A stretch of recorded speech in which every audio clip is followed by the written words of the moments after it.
Meeting में मौजूद हमारे वरिष्ठ नेता आली जनाब इशाक मंसूरी साहब, हमारे दक्षिण नागपुर के अध्यक्ष आली जनाब शोएब भाई और हमारे प्रभाग के अध्यक्ष कलीम भाई, महासचिव हमारे शोएल भाई, हमारे वर्किंग प्रेसिडेंट प्रभाग के अशफाक भाई, पहली बार हमारे आए हुए अजीज भाई, एजाज भाई पहली बार है शायद आए थे एजाज भाई। और सबसे मेन बात, बहुत दिनों के बाद हमारे पुराने कार्यकर्ता, हमें हमारे मुस्लिम परिषद के पुराने कार्यकर्ता अयूब भाई यहाँ पर है, काटोल से आते थे भाई ये उस टाइम, बहुत बड़ा खिदमत है, यानी उनके तरफ लिख के ऐसा मतलब जो इनको बहुत मालूम है, यानी मौलाना आज़ाद आर्थिक विकास महामंडल, मौलाना कल अल्पसंख्यक आयोग को वैज्ञानिक दर्जा, अल्पसंख्यक विकास मंत्रालय, ये जो चीज़ें मंजूर हुई उसके अंदर ये लोग थे जिन्होंने अपनी पूरी जिंदगी दे दिया।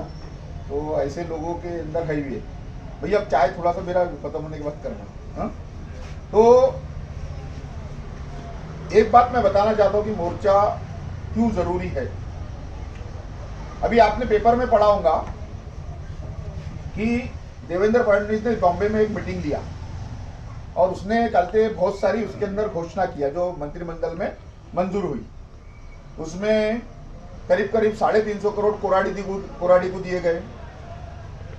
अंबेडकर जो है उसको क्लास ए का दर्जा दिया गया, दीक्षा भूमि का, वो अंबेडकर दीक्षा भूमि उसको दिया गया, यानी सबको मालूम है। तो फिर वो गणेश टेकरी की सामने का पुल तोड़ा गया। ऐसे छोटे छोटे बहुत सारे। देवेंद्र फडणवीस यहाँ आया और यहाँ आने के बाद उसने मीटिंग लिया और बोल के कि मैं घोषणा करने वाला हूं, लेकिन उसके अंदर कोई भी घोषणा दिखी नहीं। क्यों नहीं दिखी मालूम है आपको? उसकी कहानी ऐसी है कि देवेंद्र फडणवीस ने ताजबाद को 190 करोड़ देने का तय कर लिया था। 190 करोड़ अपन यहाँ पर देंगे करके, लेकिन अपने यहाँ के जो एनआईटी के जो चेयरमैन है सूर्यवंशी साहब, उन्होंने एक्स्ट्रा पुरौनी जोड़े उसके साथ कि 160 करोड़ और हमारे को होना, यानी 350 करोड़ का क्या है प्रपोजल है। ये 350 करोड़ काय के लिए आ रहे हैं, इसको सोच लो तुम लोग। तो जो लोग अभी नींद में सोए हैं, 2002 में 140 करोड़ मिले थे, इंप्लीमेंट के लिए कब हुए थे? 2009 में तोड़ा गया और 2013 में डेवलपमेंट हुआ। तो ये अगर मंजूर हो गए और हो जाएंगे, नागपुर के अधिवेशन में ये मंजूर होने के 100% चांसेस है। ये अगर मंजूर हो गए तो जो लोग ताजाबाद की शरीफी झोपड़पट्टी में रहते हैं उनको ऐसा लग रहा, खास करके वो लोग जो 100 साल पुराने है, वो ज्यादा सोए हुए, मेरे को ऐसा लगता है, उनको अगर ऐसा लग रहा कि सबके टूटेंगे हम बच जाएंगे, तो लगेगी आग तो आएंगे सभी के मकान जद में, एक हमारा ही मकान, एक यहाँ पर हमारा ही मकान थोड़ी। तो ये अनकरीबी ही बहुत जल्दी आने वाला है। अगर हमने मोर्चा निकाले और वहां अपनी ताकत बता दी तो अपन कोई ये नहीं बोल रहे कि भाई डेवलपमेंट के खिलाफ है। अपना कहना है कि हम जब 100 साल के यहाँ पर रह रहे हैं, तो तुमने 2001 के बाद बसी हुई बस्ती को, 2005 तक का रिकॉर्ड है, 2005 तक बसी हुई बस्ती को जब आपने स्थायी पट्टे दे चुके हैं, तो ये 100 साल पुराने लोग जो बसे हैं इनको आप स्थायी पट्टे क्यों नहीं दे रहे? बहुत सारे लोगों का है कि ये कल ताजाबाद ट्रस्ट की जगह है। तो ताजाबाद ट्रस्ट किसका है? ताजाबाद ट्रस्ट में जो अपॉइंट होते हैं ट्रस्टी लोगों का कौन अपॉइंट करता? गवर्नमेंट अपॉइंट करती, जज नहीं करता, गवर्नमेंट अप्लाई कर रही। तो जब गवर्नमेंट इसको अपॉइंट करती, इसका मतलब ये ट्रस्ट किसके महत्व आता? गवर्नमेंट के आता। कोई वक्फ बोर्ड के तो महत्व आता थी। तो जब वहां पर गवर्नमेंट बैठी है और दूसरे जगह गवर्नमेंट करते, एनआईटी की जगह पे, शाह हुसैन वली की जगह पर चलते, और भी दूसरी जगह पर जब ये दे सकती है, अगर यहाँ पर देने में उसको कोई तकलीफ नहीं है। अपने इधर के लोग जो नींद में सोए हैं उनको जगाने की जरूरत है। और बहुत सारे सोच रहे कि हमारे को कुछ नहीं होगा, जो झोपड़पट्टी पिछले बार उजड़ने से बच गई उनको तो बहुत ज्यादा गुमान है, जैसा कि ताजाबाद की झोपड़पट्टी, ये इधर वाली आजाद कॉलोनी की झोपड़पट्टी, वो ये इधर की सिंधी बन की झोपड़पट्टी, ये लोगों को इतना गुमान है कि हमारा कुछ होता नहीं। तो उनको समझाओ कि तुम्हारा ही सबसे पहले होगा, क्योंकि इधर के तो एक बार टूट के बस गए, जो पहले टूटे उनको ही। इसलिए नदी के ऊपर सैलाब आने से पहले पार बांध लो, क्योंकि सैलाब आने के बाद पार बांधना नहीं होता, अन करीब ही जल्दी से होने वाला है। मैं समझा दे रहा हूं, इसलिए जल्द से जल्द तैयारी पे लग जाओ। और दूसरी बात ये, आरक्षण क्या है मैं छोटे में समझा देता हूं।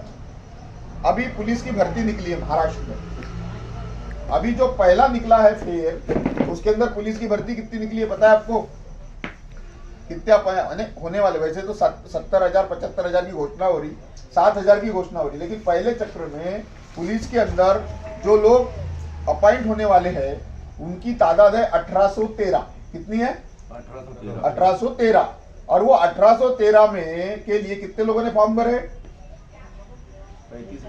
10 लाख लोगों ने फॉर्म भरे, पूरे ऑल ओवर महाराष्ट्र में। कितने? 10 लाख लोग। और वो 1813 में करीब करीब 200 सीटें एससी के लिए रिजर्व हो गई। कितनी? 1800 में से 200 किसके लिए रिजर्व हो गई? एससी के लिए रिजर्व हो गई। 112 या 115 सीटें एसटी यानी आदिवासियों के लिए रिजर्व हो गई। और दोनों को मिलाकर जितनी तादाद होती है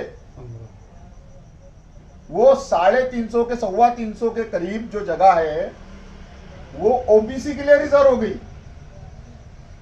और उसके बाद 180 जगह ईडब्ल्यूएस के लिए रिजर्व हो गई। अब तुम मुसलमान, ये एससी एसटी के जो लोगों ने भरे होंगे, ज्यादा 1-1.5 लाख लोगों ने भरे होंगे, तो 1-1.5 लाख लोगों के लिए 1000 के ऊपर की जगह रिजर्व हो गई।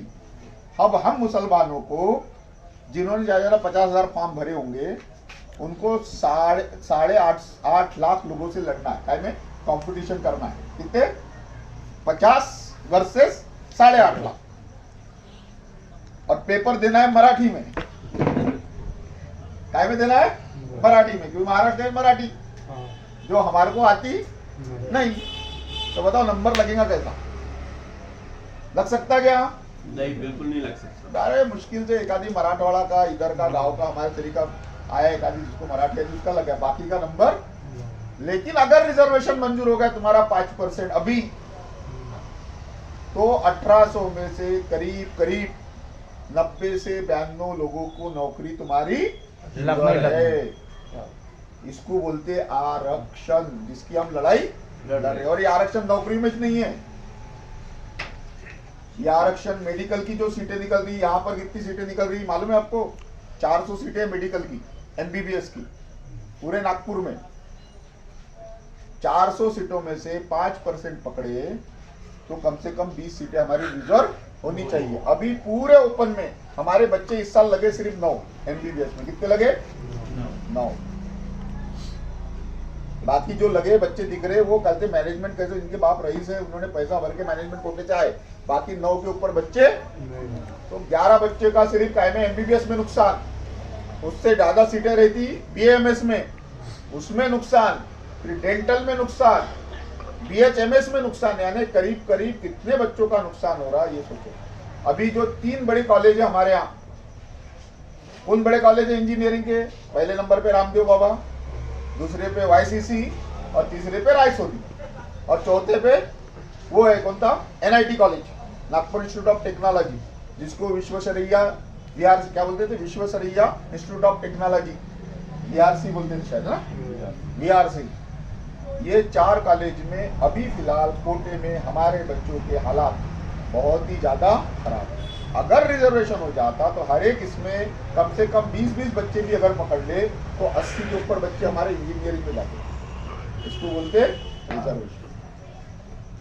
तो इसके लिए हमारे को तैयारी करना बहुत जरूरी है। और ये तैयारी करने के लिए क्या करना है आपको मैं बताता हूं। रफीक भाई सरीका सोने का नहीं है। तो तैयारी क्या करना है, सबसे पहले तो अभी 3x4 के बोर्ड आएंगे, छोटे छोटे। हमारी जो तैयारी हम वो कर रहे हैं, 3x4 के क्या आएंगे, बोर्ड आएंगे। वो बोर्ड सबसे पहले अपने घर पे लगाना है। अपने घर पे अगर अपने बोर्ड लगाए, यही बनेंगे, लेके जाना और लगाने की जिम्मेदारी आपको। बोर्ड तैयार मिलेंगे, एक सरीके रहेंगे, तुम्हारी फोटो वहां नहीं रहेंगी, हमारी भी नहीं रहेगी। 3x4 में किस किस की फोटो डालेंगे, तो वो फोटो रहेंगी। वो बोर्ड यहां से ले जाना और अपने घर पे लगा। जो इंसान बोर्ड लगाएगा वो समझेंगे कि भैया मन से राजी है, नहीं तो यहाँ आए आओ बोले और चले गए, तो ऐसा काम नहीं। तो पहले तो वो बोर्ड लगाना है 3x4 के। उसके बाद बड़ी मीटिंग जो अरेंज कर रहे हैं, जैसा कि मैं बोला 20 लोगों की, 25 लोगों की मीटिंग, 50 लोगों की मीटिंग कर रहे हैं, बहुत अच्छी बात है। लेकिन अगर वो मीटिंग अरेंज नहीं कर रहे तो उससे ज्यादा कामयाबी वाली मीटिंग ये रहती कि आपके यहाँ के बैठक रूम में अगर 5 लोगों की जगह है, कितने, 5 लोगों की, तो किसी भी एक लोगों को बुलाइए और 4 लोग आपके बस्ती के बुलाइए, उनसे बात करें। ये घर 2 3 4 आओ जरा बैठ के चाय पीजिए, आरक्षण पे बात करना है। इतना बोल के अगर आपने घर घर में भी मीटिंग लगाई, उसको बोलते चूहा मीटिंग जो है ना, तो वो ज्यादा कामयाब है।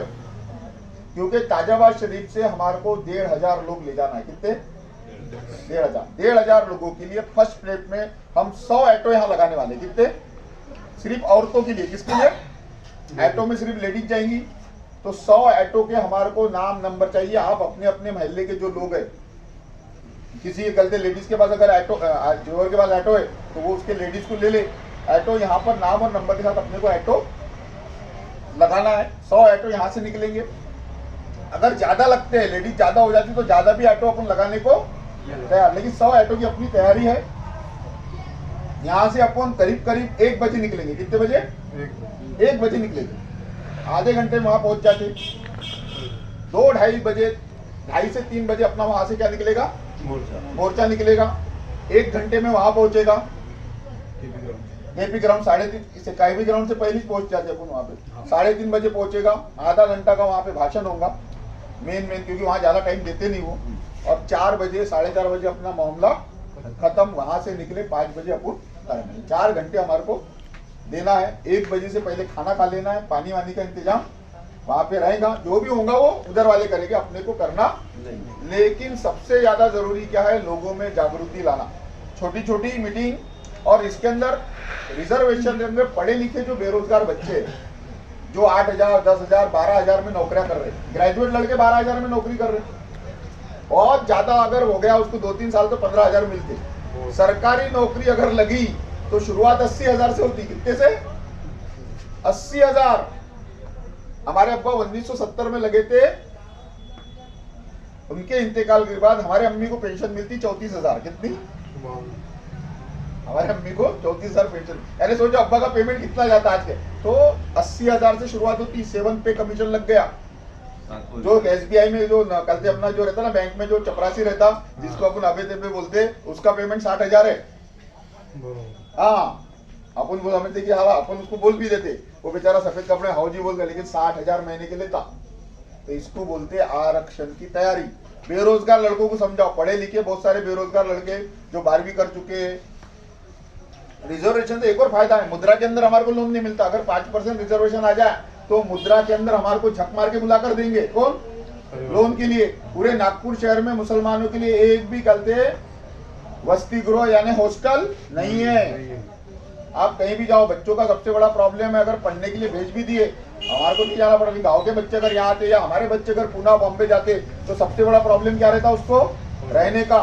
मुसलमानों के बच्चों को गैर मुस्लिम के इलाके में जगह देते नहीं। मुसलमानों के घर ही इतने छोटे रहते कि वहां पे रहने को जगह नहीं। ऐसी हालत में अगर हमारे को हॉस्टल मिलते हमारे बच्चों को, तो हमारे हॉस्टल का मतलब क्या होता, रहना फ्री, खाना फ्री, किताबें फ्री, लाइब्रेरी फ्री। क्या, यानी यहाँ पर जो चोखा मेड़ा स्कूल है, कल से अपना वो, मैं यहाँ पर भी रहा हूँ, मैं खुद रहा हूँ अग्रसेन, कल से हॉस्टल गवर्नमेंट से एफिलिएटेड करा हुआ है, बॉन्ड मिलता है उसके अंदर।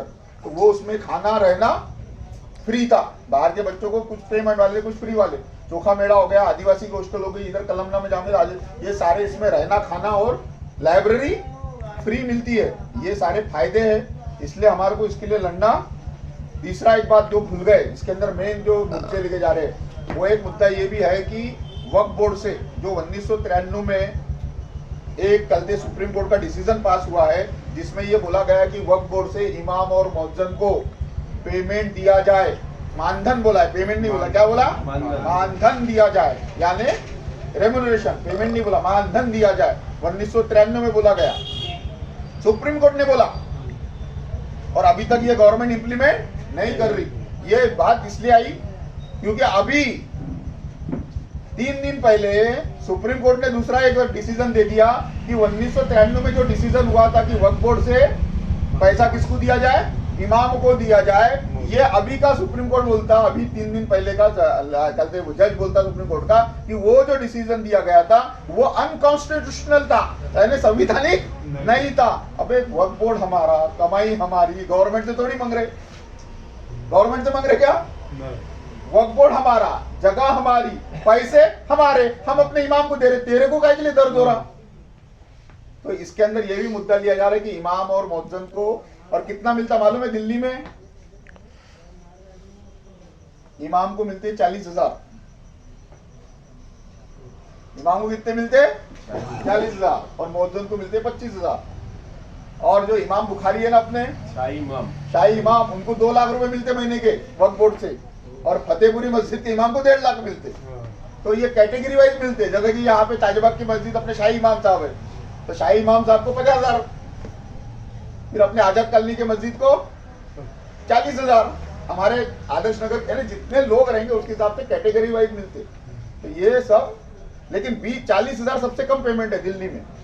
तेलंगाना में भी इमाम और मुअज्जिन को गवर्नमेंट की तरफ से और वक्फ बोर्ड की तरफ से पैसे दिए जाते हैं। दूसरा, जो बुनकर लोग हैं, हमारे मुसलमान जो लोग हैं, वो बुनकरी का काम करते हैं, तो बुनकर लोगों को कलते गवर्नमेंट फैसिलिटी नहीं दे रही, तो जो बुनकर कसीदाकारी वाले लोग हैं, हैंडीक्राफ्ट वाले लोग हैं, वो लोगों को भी इसके अंदर मुआवजा दिया जाए और उसको उद्योग का दर्जा देकर उसकी खरीदी सुनिश्चित किया जाए। बोला गया, क्या गया, हम तो बना लेंगे, लेकिन हमारे को जब बेचते जाते तो रेट नहीं मिलते, तो गवर्नमेंट उसको खरीद के बेचे, ये रूल है, वो के बारे में आ जाए। और वक्फ बोर्ड की जो जगह है हमारी, जो अगर बहुत सारे लोगों ने कब्जा मार के बैठे थे कि ताजाबाद की वक्फ बोर्ड की जगह है, कहाँ की, ये बेसा में मनीष नगर में 4 एकड़, वो कोहड़े ने, सुधाकर कोहड़े ने कब्जा मार के रख दिया। ऐसी ये जो 27 एकड़ जगह है, कहाँ की, अपनी ये जो शक्करदरा का तालाब नहीं है क्या, उसके बाजू में जो बाबा सरकार जो बसे अपने पलंग है बाबा सरकार का रघुजन, वो पूरा जो जगह है जहाँ मते का मर्डर हुआ इसके लिए, वो पूरी वक्त की जगह है 27 एकड़। उसके बाद ये जो अपना ये पुलिस स्टेशन, उसके पीछे 4 एकड़ जगह है चक्करदरा में ऐसी वो, और ये नंगा पुतला है, नंगा पुतले के बाजू से जो पूरा हैंडलूम मार्केट बना है वो पूरी वक्फ की जगह है। वहां अंदर जाकर देखो तो 3 मज़ारें दिखेंगी आपको। उसके बाद ये सीए रोड है, होटल जमजम के बाजू की सौदागर मस्जिद, तो आजम जो वहां वक्फ बोर्ड की जगह है। ऐसी जो कल से, और यही नहीं, अपनी ये जो है अपनी टेकरी, बरडी की टेकरी, उसके लेफ्ट हैंड में जो मारवाड़ी और राजस्थानी भवन बना है, वो राजस्थानी माहेश्वरी जो भवन है, वो पूरी मस्जिद तक की जगह सीधी, वो जो आड़ा रोड आता बरडी का, संतरा जहां से दिखता, वहां तक की जगह पूरी काय की है, वक्फ बोर्ड की जगह है। ऐसे रईस लोग हैं पुनः, लेकिन फकीर बन के बैठे, क्योंकि हमारे को जहां लड़ना वहां हम नहीं लड़ रहे, जहां खड़े होना वहां हम खड़े नहीं हो रहे। लेकिन इस बात अच्छा चांस है अल्हम्दुलिल्लाह, और ताजाबाद वालों को तो जरूर है, क्योंकि अन करीब वो मैं देख रहा हूँ कि तुम्हारे यहाँ अगर हम जागे नहीं तो ताजाबाद में जितने भी घर है वो रहने वाले नहीं है। जमीन महंगी होते जा रही, और इसके ऊपर नजर व्यापारियों की पड़ चुकी है। इसको व्यापारिक प्रतिष्ठान बना के वो रख देंगे, और आपके पास कोई डॉक्यूमेंट नहीं है भाई। जो लोग अभी सुप्रीम कोर्ट गए, अभी हाई कोर्ट गए, वो भी हार गए। जगह को लेके गए कि हमारी जगह इतने साल से रहते, कोई डॉक्यूमेंट उनका टिका, कोई जगह नहीं है, कोई ताकत नहीं है आपके पास। इसलिए कल अपने बच्चों के लिए और आने वाले खास करके अपने घरों के लिए इस बार तो भी 4 घंटे निकालिए 22 तारीख को, और ये चीजें आपको समझा सकते हैं। अभी सबके समझ में आ गया, बहुत छोटी छोटी मोटी मोटी चीजें आप बैठ के लोगों को समझा सकते, कोशिश करना। अभी पहले इसमें बैनर आएंगे, पहले बैनर लगाना है, एकदम मीटिंग नहीं लेना, ये मीटिंग अपन ले रहे लेकिन जो छोटी छोटी मीटिंग का एकदम जोर करना है अपने को, एक एक दिन में 10-10 12-12 मीटिंग करना है, बिना चलते यानी रुके अब काम करना है। पहले अपने बैनर आएंगे, बैनर लगा लो बड़े बड़े, तो छोटे छोटे बैनर आएंगे वो लगाओ, फिर पॉम्पलेट आएंगे वो बांटो, उसके बाद छोटी छोटी मीटिंग, एक दिन में 5 मीटिंग 10 मीटिंग 15 मीटिंग, खड़े होकर महल्ले में मीटिंग, ऐसा अपने को करना पड़ेगा। और मैं बता रहा हूँ ये लगातार करना है अपने को 3 महीने, क्योंकि फरवरी महीने की 5 या 12 तारीख को इलेक्शन होने वाले है।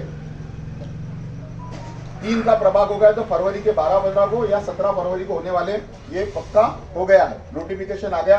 तो आज का महीना कौन था अपना? नवंबर, दिसंबर, जनवरी और फरवरी आधा। 3 का कि 4 का? 3 का है या 4 का है? 3 का है तो 5 या 12 या फिर अक्टूबर बढ़ेगा, 4 का रहा तो 17 से पहले, 17 फरवरी से पहले इलेक्शन। तो आज की तारीख ये दिसंबर, जनवरी और फरवरी, 2.5 महीने हमारे रोज कुछ ना कुछ प्रोग्राम चलते रहना चाहिए, जरूरी है। और अगर हमने कोशिश की इंशाल्लाह ताला तो हमारे को कामयाबी मिलेगी, लेकिन हम कोशिश करें। अगली जो चलते जुम्मे की मीटिंग है हमारी, जिसमें पाशा पटेल साहब को बुलाएंगे और तब लोग अपने अपने लोगों को बुला के यहाँ लाइए और जुम्मे के बाद अच्छी मीटिंग लेंगे इंशाल्लाह ताला। दिन में 3 से 5 वैसे भी खाली रहते जुम्मे के दिन, जिसको काम करना है वो 3 नमाज से पहले तक करो, 5 बजे बाद दूसरे काम करो, 2-3 घंटे हमारे को देना पड़ेगा। वो हमारी शुरुआत है, उसी दिन बैनर आ जाएंगे इंशाल्लाह ताला और हम अपना काम शुरू करेंगे। देखिए वो एक शेर है ना, उठ कमर क्या डरता है, देख खुदा क्या करता है। तो अपने को उठने की जरूरत है, अल्लाह ताला बहुत कुछ करने को तैयार है। अस्सलाम वालेकुम।